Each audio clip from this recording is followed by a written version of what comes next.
को powered by Vimal. Vimal बोलो जुबा केसरी. कुठलाही एखादा सामाजिक कार्यकर्ता समाजाच्या हितासाठी उपोषणाला बसतो. सरकारली जास्त वेळ न लावता काय कशा मागण्या आहेत या समजून घेतल्याच पाहिजे आणि त्या मागण्या समजून घेतल्यानंतर सर्व नेते मंत्री विरोधी पक्षातल्या नेत्यांना घेऊन योग्य असं धोरण हे करण्याची जबाबदारी त्या सरकारची असते. हे सरकार त्या बाबतीत काय करतं हे येत्या काळामध्ये आपल्याला बघावं लागेल. ईव्हीएमच्या विरोधात सुजय विखेंनी देखील याचिका दाखल केलेली आक्षेप घेतलेला आहे. रणनीतीचा दावा आहे असं वाटतं की भाजपचे पण लोक आता ईव्हीएमवर आक्षेप घेत आहेत. त्यांचा पराजय होईल असं त्यांना वाटलं नव्हतं आणि कुठल्याही उमेदवाराला असं वाटत नाही. त्यांना कुठेतरी शंका वाटते. आता शंका जर त्यांना वाटत असेल तर त्यांचेच भाजपचे मोठे मोठे नेते हे सांगतात की ईव्हीएमवर शंका घेण्याचं कारण नाही. मग कुठंतरी सुजय विखे हे भाजपच्याच नेत्यांच्या विरोधात पराजयाच्या नंतर जातात का काय अशी शंका नाही तर अशी चर्चा कुठं ना कुठेतरी आता सुरू झालेली आहे. दादा, खरं तर मुंबईतला जो वायकर आणि कीर्तिकरांचा मतदारसंघ होता त्याहून अनेक वादंग झालेले पाहायला मिळाले. पण काल मुख्यमंत्र्यांनी एक विधान असं केलं होतं की जिंकणाऱ्या वायकरांना विरोधक हरवत होते म्हणून मला लक्ष घालावं लागलं, मी डोळे मिटून शांत बसणार नाही. आता या सगळ्यावर ना मुख्यमंत्र्यांचा हस्तक्षेप होता का या मतदारसंघात, असं ह्या युवकावर पुन्हा एकदा प्रश्नचिन्ह निर्माण. आता याच्यामध्ये आपण जर बघितलं जे आरो असतात जे त्या मतदारसंघाचे त्यावेळेस तिथं मतमोजणी जेव्हा चालू असते त्याचे ते प्रमुख असतात. त्याच्यामध्ये काही आकड्याचा खेळ हा नक्कीच होऊ शकतो. त्यामुळे सर्व जे उमेदवार असतील त्यांनी त्या बाबतीची दक्षता खऱ्या अर्थाने घेतली पाहिजे. आपण जर त्या मतदारसंघामध्ये बघितलं तर उद्धव ठाकरे साहेबांचे जे उमेदवार होते ते पुढे होते. ते निवडून आले असं सांगितलं, जाहीरसुद्धा झालं आणि त्यानंतर परत एकदा फेरमोजणी झाली. मग ज्या व्यक्तीला आपण विजयी ठरवलं होतं 600-650 मतांनी, नंतर ते पराजय त्यांचा कसा झाला आणि मग त्याच्यामध्ये कुठून तरी फोन आला का आणि आरोनी आकड्याचा खेळ खेळला का अशी सुद्धा शंका त्या ठिकाणी दर्शवली जाते. असंही कळतंय की ज्या आरो होत्या त्या फोनवर जास्त काळ तिथं घालवत होत्या आणि मग अशा ह्याच्यामध्ये काय घडलं कसं घडलं हे आपल्याला कुठं ना कुठंतरी बघावं लागेल. माझं एकच मत आहे की आता ईव्हीएमची चर्चा एवढ्या मोठ्या प्रमाणात सुरू जर झाली असेल तर मग केंद्र सरकार, इलेक्शन कमिशन यांनी सर्व विरोधी पक्षांना विश्वासात घेऊन जे ईव्हीएम मशीन आहे त्याची कुठेतरी चिडफाड केली पाहिजे. आम्ही आमचे तज्ज्ञ घेऊन तिथे येतो. इलेक्शन कमिशननी त्यांचे तज्ज्ञ तिथं पाठवावे. जे एलॉन मस्क आहे जगातले सगळ्यात श्रीमंत व्यक्ती आणि या सेक्टरमध्ये आर्टिफिशियल इंटेलिजन्स आणि रोबोटिक्समध्ये खूप मोठं नाव आहे, त्यांच्याकडनं काही तज्ज्ञ आपण घेऊ आणि पोस्टमॉर्टम ईव्हीएमचं केल्यानंतर आपण आपल्या बाजूली करू, ते त्यांच्या बाजूली करू. मग त्याच्यावर जो काही निर्णय येतोय ते आपल्याला बघावं लागेल. आणि केस स्टडी म्हणून मुंबईची जी केस आहे वायकरांची ती नक्कीच ती केस आपण घेऊ शकतो. मग दूध का दूध आणि पाणी का पाणी कुठंतरी आपल्याला करावं लागेल. पण एखाद्या नेत्याचा एखाद्या अधिकाऱ्याला फोन जर आला तर आकड्याचा खेळ नक्कीच होऊ शकतो. त्यामुळे नक्कीच त्याच्यामध्ये शहानिशा करण्याची जरूरत आहे. जामनेरमध्ये हिंसा झालेली आहे, दगडफेक झालेली आहे, त्या अल्पवयीन मुलीवर बलात्कार झालेला आहे. शांतता नाही तिथं, काय आव्हान करतो? नाही, शांतता नक्कीच सगळ्यांनी ठेवली पाहिजे. पण एखाद्या मुलीवर अन्याय झाला असेल तर ताबडतोब त्या मुलीला न्याय हा मिळाला पाहिजे. आणि या राज्यामध्ये आपण जर बघितलं आजच्या काळामध्ये महिलांवरचे अत्याचार मोठ्या प्रमाणात वाढलेले आहेत. त्याच्याचबरोबर गुंडागर्दी ही खूप मोठ्या प्रमाणात वाढत चालली आहे. पार रस्त्यावर मुलींना तिथं मारलं जातंय, गोळ्या घातल्या जातात. कोयता गँग हे प्रकरणसुद्धा मोठ्या प्रमाणात वाढलेलं आहे.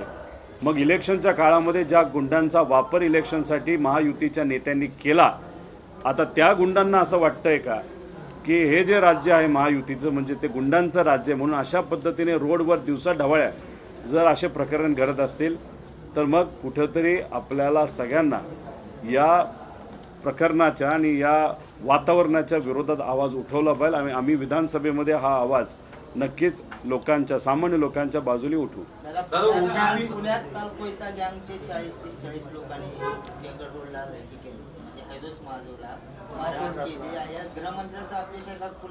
गृहमंत्र्यांचा नक्कीच अपयश आहे. जेव्हा तुम्ही एखाद दुसऱ्या व्यक्तीवर कारवाई करता वर्षापूर्वी तुमचे बोर्ड लावले जातात की देवेंद्र फडणवीस साहेबांनी करून दाखवलं. आता त्या दिवसापासून आत्तापर्यंत एवढे खून झाले, मर्डर झाले, तिथं कोयता गँगचा धुडगूस त्या ठिकाणी आहे, गुंडांचा वापर इलेक्शनसाठी केला गेला. मग आता देवेंद्र फडणवीस साहेब कुठे आहेत हे आपल्याला बघावं लागेल.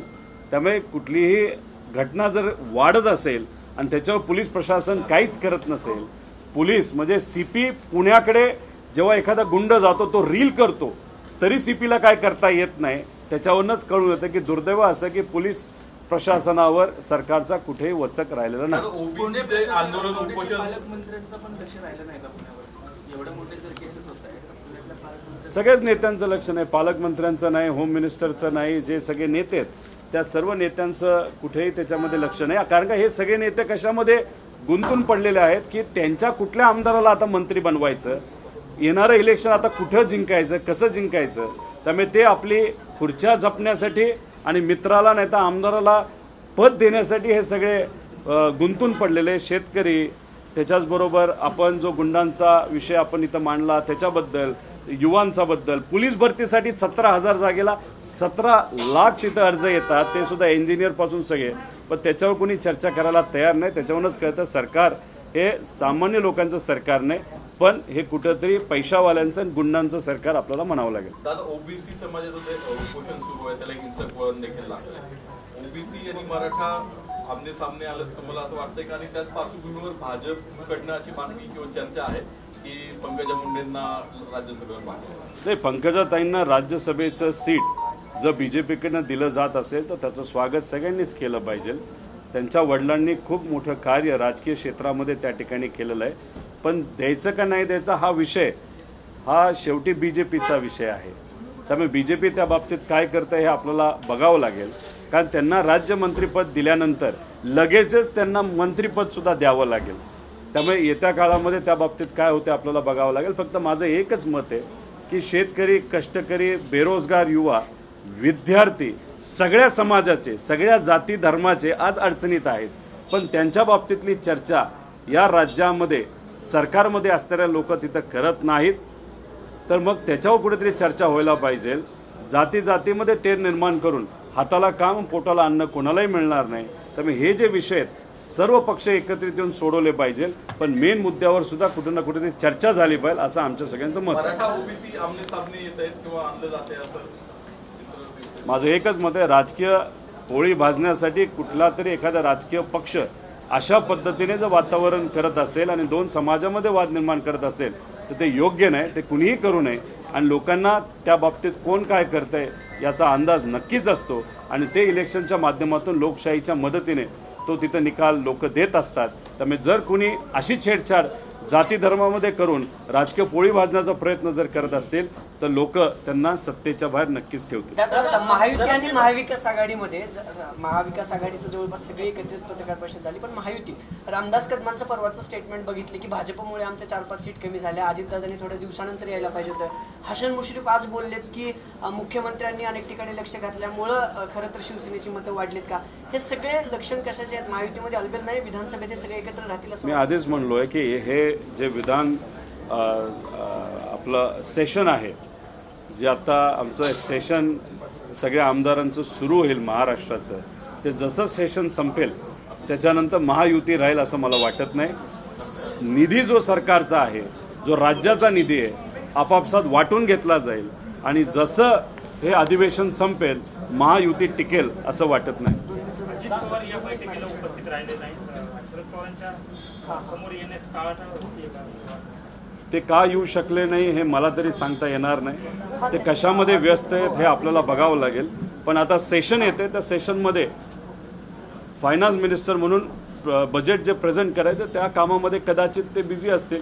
आज मला असं कळतं की DPC पुण्याची सुद्धा आहे, ती DPC ऑनलाईन घेतली जाणार आहे का ऑफलाईन हे सुद्धा त्या ठिकाणी बघावं लागेल. आणि मला त्याच्यामध्ये पवारसाहेब सुद्धा जाणार होते असं तिथं मला कळत होतं. वारंवार जर सदस्य गैरहजर होत असेल तर त्याच्यावर कारवाई या खालच्या लेवलचं राजकारण हे VSI मध्ये असणारे जे प्रमुख आदरणीय पवारसाहेब कालही केलं नाही, आजही करणार नाही, उद्याही करणार नाही.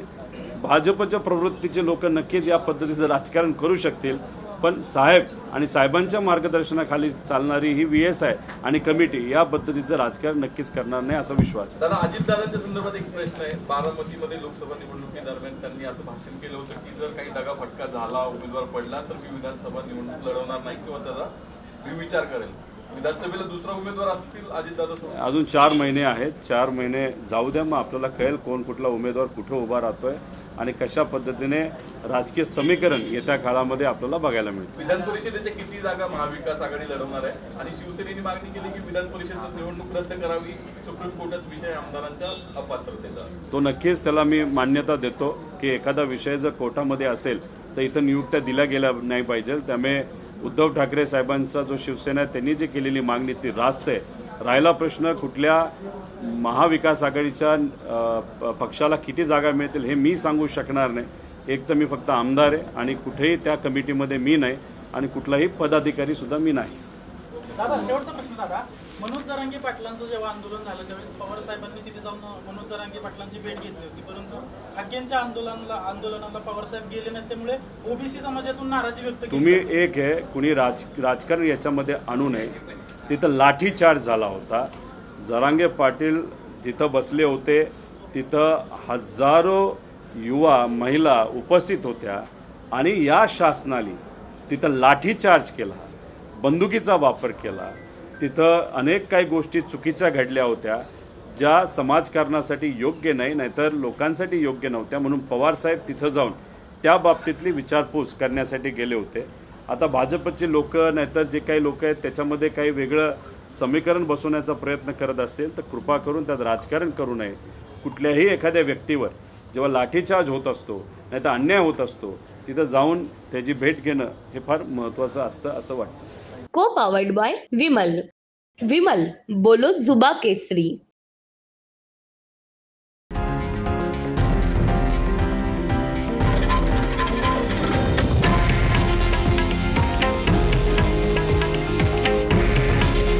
हे आहे देशातील नंबर 1 न्यूज नेटवर्क आणि आपण पाहत आहात TV9 मराठी. काळजी तुमची, हित महाराष्ट्राचं.